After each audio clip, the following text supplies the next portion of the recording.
Pode, só que aí que está o negócio. Quem tem prioridade de convocado? O primeiro. Aí pode entrar na justiça. O prazo é improrrogável, prazo. Mas para quem? Para convocar. Convocar a prioridade de quem fez isso aqui. Certo? Pode ser prorrogado, mas não for. Então, a questão está errada aqui, porque ele diz que não será prioridade, e será prioridade. Vamos dar um exemplo aqui. Vocês passam na prova comigo aqui. Mas é um concurso dos mesmos carros nesse período? Pode ter? Não, aí.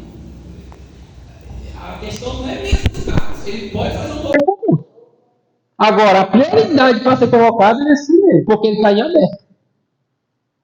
Entendeu? Pode. Vamos supor, eu sou. Não, é assim, presta atenção. Vamos supor, eu sou professor de matemática, certo? Vamos lá, eu sou professor de matemática, passei esse concurso aqui, ó. Mas o prefeito não me chama, não me nomeia, não tomo posse, beleza. Nesse mesmo período ele fez um concurso para professor de matemática. Aí passou uma pessoa que ele, sei lá, quer nomear. Na hora que ele nomear aquela pessoa, eu entro com ação judicial dizendo o seguinte: ó, esse concurso aqui está em aberto, então a prioridade é minha. Hã? Então pode ter o concurso mesmo? Pode. Mas você passou, outra pessoa passou. Agora, não é porque pode que eles fazem, certo? Então o que acontece? Quando tem um concurso já aberto, o gestor já não faz outro concurso. Por quê? Porque ele já sabe que vai dar problema judicial daqueles primeiros que não foram nomeados. Agora, poder pode. Certo? Hã? Simplesmente. Só que é o seguinte, se a pessoa não entrar, o Ministério Público pode entrar, por exemplo. Não quero briga não. Aí o Ministério Público pode entrar. Ó, teve uma ilegalidade aqui, eu vou nomear essa nomeação desse servidor aqui.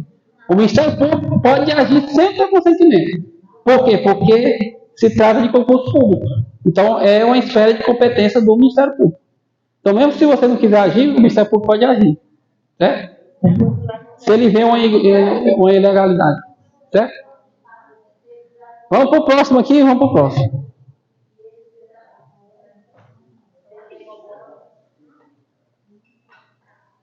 Tá filmando? Normal? Sim. Gente, aqui é o seguinte, ó. Vou passar um recado para vocês aqui. O Zé Paulista teve um probleminha aqui na internet, então não está ao vivo.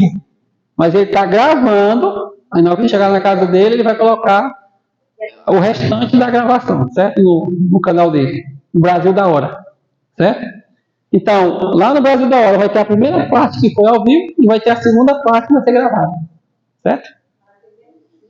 Hã?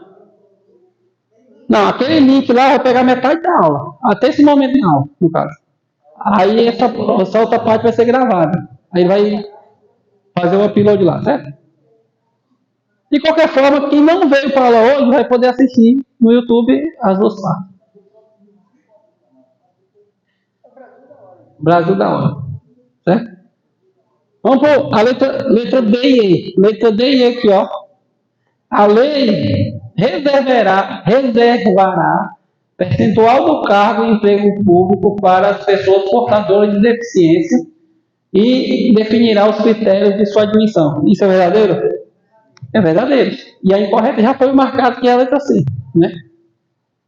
A letra E diz o seguinte: é vedada a acumulação remunerada de cargos públicos, exceto quando houver compatibilidade de horários, no caso de 2 cargos de professor, a de um cargo de professor, outro técnico científico, e a de 2 cargos ou empregos privativos e profissionais de saúde com profissões regulamentadas. Então está tudo certo aqui, certo? 2 cargos de professor, um professor e um técnico científico, e 2 cargos de profissionais de saúde com profissões regulamentadas. Certo? Esse negócio de profissões regulamentadas é importante. Por exemplo, eu sou curandeiro de plantas medicinais. Isso não é profissão regulamentada. Sou enfermeiro, sou fisioterapeuta, sou técnico em radiologia. Isso sim é profissões regulamentadas. Isso aqui tem que ter uma parte importante, certo?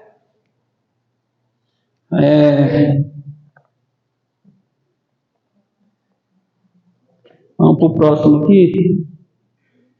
Essa aqui também tem a ABCD. Essa aqui também tem ABCDE. Marca incorreta sobre direito administrativo. Letra A. O direito administrativo abrange normas que regulam a atuação do Estado envolvendo a administração pública, suas entidades e agentes, com o propósito de atender o interesse coletivo. Está tudo certo aí ou está incorreto?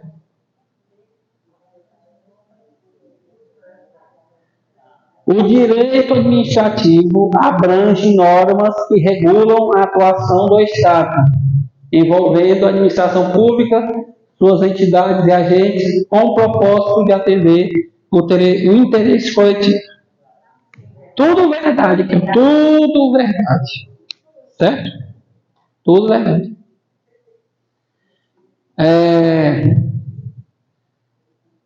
Letra B. As fontes do direito administrativo incluem a Constituição Federal, leis, decretos, regulamentos e contratos, formando um conjunto normativo que baliza as relações entre Estado e cidadãos. Tá certo isso? Sim. Letra C. A legalidade é um conceito fundamental no direito administrativo, exigindo que a atuação da administração pública esteja sempre em conformidade com a legislação vigente. Tá certo isso? Tá certo. Ele é um princípio constitucional, certo? Mas aqui ele está dizendo que é um conceito fundamental no direito administrativo, também é, tá? Então vamos para o próximo. Princípio expresso e explícito constitucional, né? Vamos para o próximo aqui. Letra D e E. Letra D. Os princípios são conceitos chaves no direito administrativo, como legalidade, impessoalidade, moralidade, publicidade e eficiência, orientando a conduta dos agentes públicos. Tá certo isso? Tá certo. Letra I. As normas escritas são fontes relevantes do direito administrativo, fornecendo interpretações e orientações sobre as questões jurídicas relacionadas à administração pública, com exceção da jurisprudência, doutrina e costumes. Essa exceção aqui não. A jurisprudência, a doutrina e os costumes fazem parte do direito administrativo, certo? E ele diz que não faz, ele diz que é exceção. Então, o erro está ali, certo? O erro. Então, gente, uma palavra muda a questão, certo? Então, vamos para a próxima questão. Gente, essa disciplina aqui, direito administrativo, vão cair 5 questões na prova, cada questão tem peso 2. Se você acertar as 5 questões, você tem 10. Certo? Isso para nível médio e nível superior. Nível fundamental não vai cair isso. Mas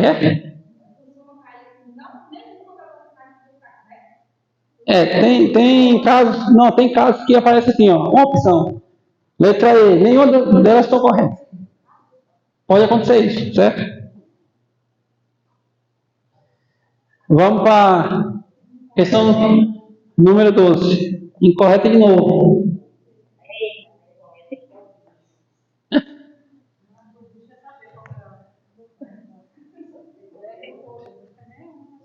Vamos lá.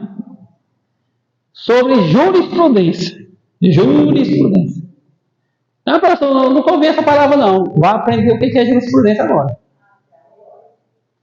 Letra A. A jurisprudência no direito brasileiro desempenha um papel crucial, sendo formada pelas decisões reiteradas dos tribunais que estabelecem interpretações e orientações sobre a aplicação do direito. Isso está certo? Está certo. O que é a jurisprudência? É o seguinte, vamos dar um exemplo aqui. Eu cometi um crime que não está no Código Penal. Aí um juiz lá do Ceará deu uma decisão. Aí já criou uma jurisprudência. Aí o outro do Pernambuco, vai indo. Aí vai criando várias decisões judiciais com a mesma decisão, decisões parecidas. Aí aquilo cria uma jurisprudência. Então, além da lei, da legislação, existe a jurisprudência para embasar decisões de juiz. Por exemplo, eu sou juiz. Aí o que acontece? O pai matou o homem que estuprou a filha dele. Certo? O pai matou o homem que estuprou a filha dele. Certo? Aí eu vou pegar várias decisões de juízes no Brasil, várias. Um condenou o pai, o outro não condenou o pai, e vai indo. Aí essas decisões de juízes, aí um juiz lá condenou o pai baseado num artigo, o outro lá absolveu o pai baseado em outro artigo. E aí o juiz vai criando aquela jurisprudência. Tem a jurisprudência que condena ele e tem a jurisprudência que absolve ele. Certo? O que é jurisprudência? Conjunto de decisões de outros tribunais de outros juízes. E aí aquelas decisões auxilia o juiz que não tomou decisão ainda a tomar a decisão. Certo? Vou tomar decisão baseada nessa decisão aqui, nessa jurisprudência. Sei lá. Certo? Então, jurisprudência é isso. Entendeu ou não? Vamos lá. Letra B. A jurisprudência é uma fonte não escrita do direito, refletindo a evolução das interpretações judiciais e contribuindo para a uniformidade e previsibilidade das decisões. Certo. Tudo certo. O que acontece? A jurisprudência não está escrita no direito. Por exemplo, está lá no Código Penal? Não. Não está no Código Processual Penal? Não. Está no Código Civil? Não. Certo? Não está escrito no direito. Certo? Mas você vai pegar as decisões dos locais e aí você vai criando uma... Gente, a jurisprudência é assim, por exemplo. Vou falar um termo aqui, é o seguinte. Como é que acaba com caganeira? Caganeira. Caganeira. Pastor, não sei de caganeira, não sei de desinteria. Certo? Então vamos lá. Você vai lá na farmácia, compra um remédio tal, né? Aí lá no mato ali o cara fala assim, não, você vai tomar um medicamento aqui fitoterápico, né? Que é plantas, vamos dizer assim. Pronto. Certo? Mas por que você chegou no chá da folha da goiaba? Alguém falou. Aí essa informação foi passando de geração em geração. Isso é uma jurisprudência. E não está escrito em nenhum lugar. Não tem nenhum artigo científico falando que a folha da goiaba é boa para desinteria. Entendeu? Então, a jurisprudência, aí o que acontece? O juiz, ele senta com outro juiz, né? Quem é amigo de professor? Outros professores. Quem é amigo de policial? Outros policiais. Quem é amigo de juiz? Outros juízes. Aí ele senta lá para beber cerveja, sei lá, qualquer coisa. Aí ele fala, rapaz, saiu uma decisão lá no Piauí, lá no Sergipe, que o cara... Eu achei interessante a decisão que o cara deu, o cara fundamentou em seguir, nesse artigo e tal. Aí eles vão conversando, isso é jurisprudência. Certo? Entendeu? Aí o cara... Então não é uma coisa que é o caso, vocês não vão esquecer mais, caganeira do desinteria. Certo? Então vamos lá.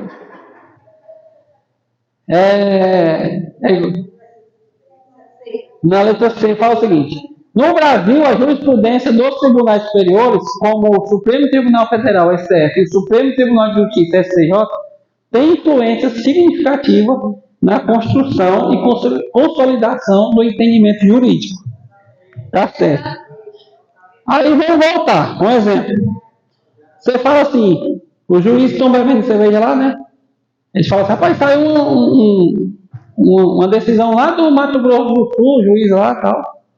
Aí o outro fala assim, rapaz, a decisão desse do Mato Grosso do Sul foi igual a decisão que o STJ deu. Então, como o STJ e o STF têm uma instância superior, então a decisão dele vale mais que a dos outros. Tem um peso maior. E aí forma o quê? Forma a jurisprudência. Né? Então, vamos para a próxima aqui. Essas três são verdadeiras. Né? Gente, eu vou explicar um negócio para vocês aqui. Esse negócio de STJ e STF. Todo juiz é um mau juiz? Não. Né? Então o que acontece? O judiciário é tudo igual, né? Não tem essas brigas políticas, STF, não sei o que e tal, né? Então deixa eu falar. Todo órgão tem os bons profissionais e os maus profissionais. Você vai contratar o pedreiro, tem um pedreiro bom e ruim. Você vai contratar o marceneiro, tem um marceneiro bom e ruim. Professor, tem professor bom e ruim. Enfermeiro, tem bom e ruim. Médico. Então, juiz, promotor, desembargador, qualquer profissional do judiciário tem um bom e um ruim. Tá entendendo? Então, você vai julgar, fazer o julgamento ali. Agora, assim, você falar que todo mundo é igual, tipo assim, eu acho exagero, né? Tipo, todo mundo é igual ali, todo mundo é imparcial, sei lá, a palavra que eles usam aí, mais pesada. Então, assim, a gente tem que... Por isso que quando a gente começa a estudar, a gente começa a ver quem é bom e quem é ruim, quem está extrapolando a lei ou não, essas coisas, certo? Então, essas três aqui estão corretas, né, sobre jurisprudência. Agora a letra B e E. A análise da jurisprudência é dispensável para advogados e operadores do direito, pois fornece precedentes que podem embasar argumentos e fundamentar decisões em casos semelhantes. Tá certo isso?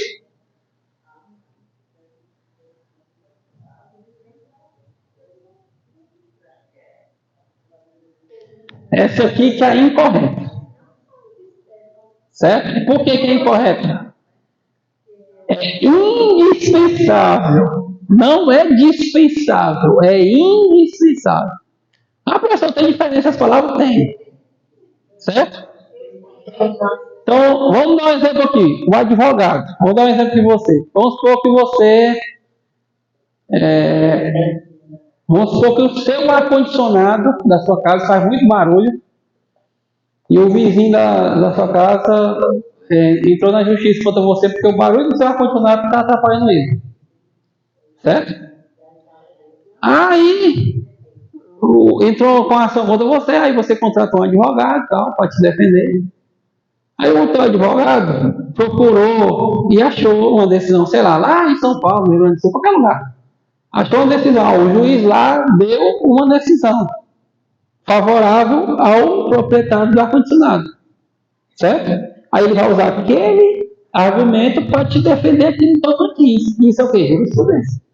Então, por isso que é indispensável aos advogados a jurisprudência, pois fornece precedentes que podem embasar argumentos e fundamentar decisões em casos semelhantes. E não dispensável, é indispensável. Certo? Então, por exemplo, o advogado, quando ele for te defender, o advogado ele vai usar o que para te defender? A Constituição Federal, as leis, o Código Penal, qualquer coisa, e a jurisprudência. Então ele vai embasar a petição dele ali, ó. Ele vai criar uma petição para te defender, ele tem que embasar a tua defesa. Viu que o direito é complicado? O curso de direito não é complicado? Por isso que o cara que é bom advogado, ele ganha muito dinheiro na ação. Quando ele é bom, ele sabe fazer a defesa dele, do cliente dele. Vamos lá. Letra E. A dinâmica da jurisprudência reflete a adaptação do direito às transformações sociais, econômicas e tecnológicas, garantindo as decisões judiciais sejam alinhadas com a realidade contemporânea. Certo? Então, isso aqui, Deixa eu dar um exemplo aqui para vocês. Por exemplo, quando a Constituição Federal foi aprovada em 1988, não existia crimes de internet, não existia nem internet. Certo? E aí foi surgindo a internet e tal. E aí começou os crimes de internet. Né? Vamos supor, o cara transa com a mulher e tira foto dela pelada. Aí divulga a imagem sem o consentimento dela. Isso é o quê? Crime de internet. Crime. Só que não tinha isso na Constituição. Né? E aí o juiz foi lá e falou assim, ó, eu achei uma brecha aqui na Constituição que eu posso incriminar o cara que divulga as fotos sem o consentimento da pessoa. Eu achei que um termo na Constituição ou tal, né? E aí aquilo virou uma jurisprudência. Por quê? Toda vez que apareceu um crime de internet, aquela jurisprudência foi sendo dada, aquela decisão. Certo? Então foi alinhada com a realidade contemporânea. Então o que acontece? Nós estamos no ano de 2023. Vamos supor que em 2025 surge um novo crime no mercado. Crime, porque o mercado de criminalidade ele é inovador. Ele vai surgindo novos golpes, novas coisas diferentes. Certo? E aí surge um crime novo aí que não está previsto nem no Código Penal, nem nada. Um juiz vai ter que dar um despacho daquele, uma sentença. E aí aquilo cria uma jurisprudência nova. Certo? Então, a jurisprudência está alinhada com a realidade contemporânea. Vão surgindo novas demandas da sociedade, novos crimes, certo? Então, a única incorreta aqui é a letra D, porque diz que é dispensável e é indispensável. Certo? Gente, desculpa eu ser um pouco repetitiva, porque assim, o que acontece? O curso, eu parto do pressuposto que as pessoas são leigas no assunto, leigas assim do zero. Né? Então, por isso que eu vou explicando assim, bem redundante, né? Explicando a mesma coisa várias vezes, porque para você ter o direito é assim, o direito é complicado no primeiro momento. Aí depois você aprende os termos ali e fica mais facilitado. Então, quem tiver uma boa facilidade, tenha paciência com aqueles que não têm a mesma facilidade. Certo? Então, deixa eu apagar aqui primeiro, para nós passar aí para a próxima etapa. Então, esse curso aqui, pessoal, quando você vai fazer esses concursos aí de Advocacia Geral da União, Ministério Público da União, Tribunal de Contas da União, tem vários órgãos lá em palmas já, estaduais e federais. A pessoa que não jantar isso aqui, direito administrativo, não passa na prova, não. Tem que dominar isso aqui. Dominar. Não tem conversa. Você quer ser o servidor público federal ou estadual que ganha, sei lá, acima de 15 mil reais por mês? Está aqui o caminho. Certo? Direito administrativo. Vamos para a próxima questão aqui. Marca aí correto sobre hierarquia e dispositivos legais. Hierarquia. Certo? Vamos lá. No Brasil, a hierarquia das leis segue a pirâmide normativa, onde a Constituição Federal ocupa o topo, sendo a norma suprema que estabelece os princípios fundamentais do ordenamento jurídico. Tá certo isso? Tá certo. Então o que acontece? Os vereadores, a Câmara de Vereadores aqui do Pium não pode criar uma lei que contraria a Constituição Federal. Certo? Tem que cumprir, né? Agora vamos lá. A letra B. As leis federais, estaduais e municipais estão subordinadas à Constituição, devendo ser incompatíveis com seus preceitos, sob pena de serem declaradas inconstitucionais. Tá certo aí? Tem que ser compatível. Então a incorreta é essa e o I aqui está errado. Ó. Tem que ser compatível com a Constituição Federal. Certo? Então, as leis federais, estaduais e municipais estão subordinadas à Constituição, está tudo certo, tem a vírgula, devendo ser compatíveis com seus preceitos. Qual preceitos? Da Constituição. Sob pena de serem declarados inconstitucionais. Então, por exemplo, se o vereador falar bem assim, o vereador de Pium ou de qualquer município, fala assim, eu vou criar o dia do Vascaíno. Pode? Não sei. Tem que ir lá na Constituição e ver se é possível. Certo?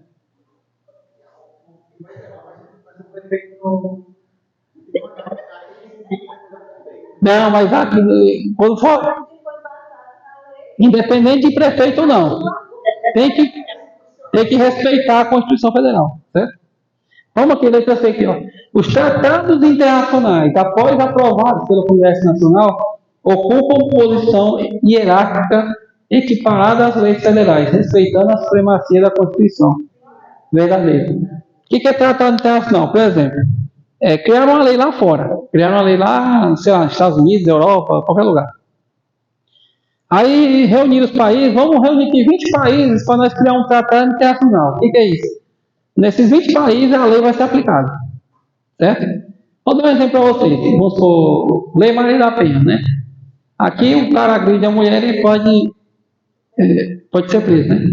Lá na Rússia, por exemplo, você só vai ser convidado para uma audiência depois que você agredir a mulher 3 vezes. 3. Certo? Então, lá na Rússia tem direito a 3 ao lado. Entendeu? Certo? Então, por isso que eu falo, as leis elas não são uniformes em todos os países. Não são uniformes. Aí o que os países fazem? Eles juntam alguns países, sei lá, 30, 50 países, 60, sei lá, a quantidade de países que quiser adotar aquele dispositivo legal, e aí cria um tratado internacional para cumprir aquilo lá. Aí quem assinar o tratado, os países que assinar o documento, são os países que vão cumprir aquela norma, certo? Igual, por exemplo, tem um tratado de São José, que é a capital da Costa Rica, que fala da tortura. Então, vários países assinaram que é contra a tortura, né? Então, eles assinaram. Isso é um tratado internacional, certo? Mas nem toda lei que é aplicada no Brasil é aplicada fora. Então, vamos supor, se você for fazer medicina, sei lá, no Paraguai, na Bolívia, em outro lugar aí, às vezes a lei lá pode ser diferente daqui, em alguns aspectos. Certo? Então, letra A, B, C. Certo? Vamos para o próximo aqui. Ó, decretos e regulamentos são atos normativos inferiores às leis, sendo expedidos pelo Poder Executivo para disciplinar a execução das normas legais. Verdadeiro. Então, por exemplo, o prefeito emitiu um decreto. Vamos supor, um decreto que proíbe o professor de ensinar sobre política na escola, sei lá, qualquer coisa. Mas tem uma lei que fala assim, uma lei federal fala assim, ó, o professor tem autonomia para ensinar o que ele quiser na escola. Um exemplo. Então, o decreto ele é inferior à lei federal, certo? Os regulamentos são inferiores às leis, certo? Então, se existe uma lei e existe um decreto, existe a lei, existe um regulamento, a lei é superior ao regulamento, a lei é superior ao decreto. Isso é a hierarquia da lei, certo? É igual, no caso que ela falou ali do sindicato. Se no estatuto do sindicato isso é obrigatório, mas a Constituição diz que não é obrigatório a sindicalização, o que vale é a Constituição. Certo? Aí vamos lá. A letra E. A observância da hierarquia das leis é essencial para garantir a segurança jurídica e a harmonia do sistema normativo, assegurando que normas infraconstitucionais estejam em conformidade com a lei maior. O que é infraconstitucional? É abaixo da Constituição, que são os decretos e as normativas. Certo? Então, acima tem a Constituição, abaixo é as normas infraconstitucionais, que estão abaixo da Constituição. Certo? Então, tudo correto aqui, a correta lá era a letra B, né? Vamos para mais uma questão aqui. Eu sei que é cansativo, mas... Gente, falo um negócio para vocês aqui. Eu não conheço outro caminho para aprovação de concurso público que não seja resolução de questões. Certo? Resolução. E outra coisa, não é resolução de questão de qualquer jeito. Você tem que saber por que essa está certa e por que essa está errada. Tem que comentar item por item, para saber por que está certo e por que está errado. Sabe por quê? Porque o que está certo aqui pode aparecer lá na prova errada. O que está certo aqui pode aparecer lá na prova que está errada. E o que está errado aqui pode aparecer lá na prova certa. Por isso tem que comentar caso a caso, certo? Então, vamos lá. Incorreta sobre direito administrativo. Certo? O direito administrativo é um conjunto de normas e princípios que regem os órgãos, as entidades, os agentes públicos e as atividades administrativas realizadas pelo Estado. Sim. Certo?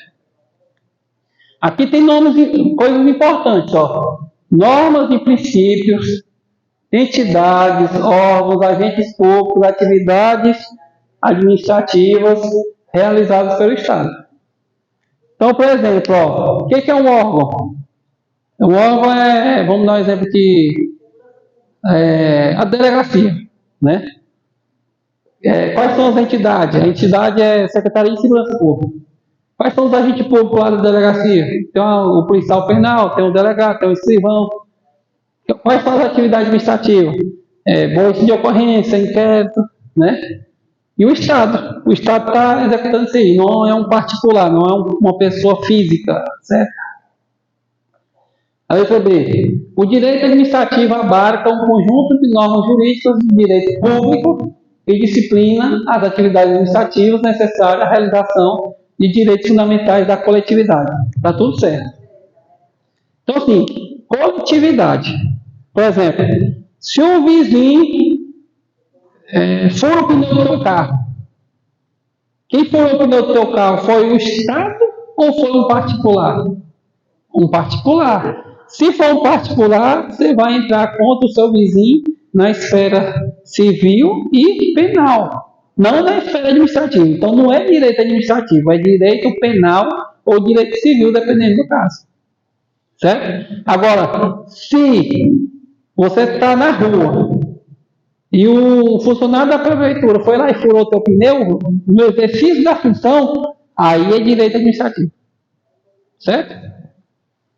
A diferença é essa. Vamos lá. Então, assim, as fontes primárias do direito administrativo são as leis, as normativas. As secundárias são a doutrina, a jurisprudência e os costumes. Tudo certo.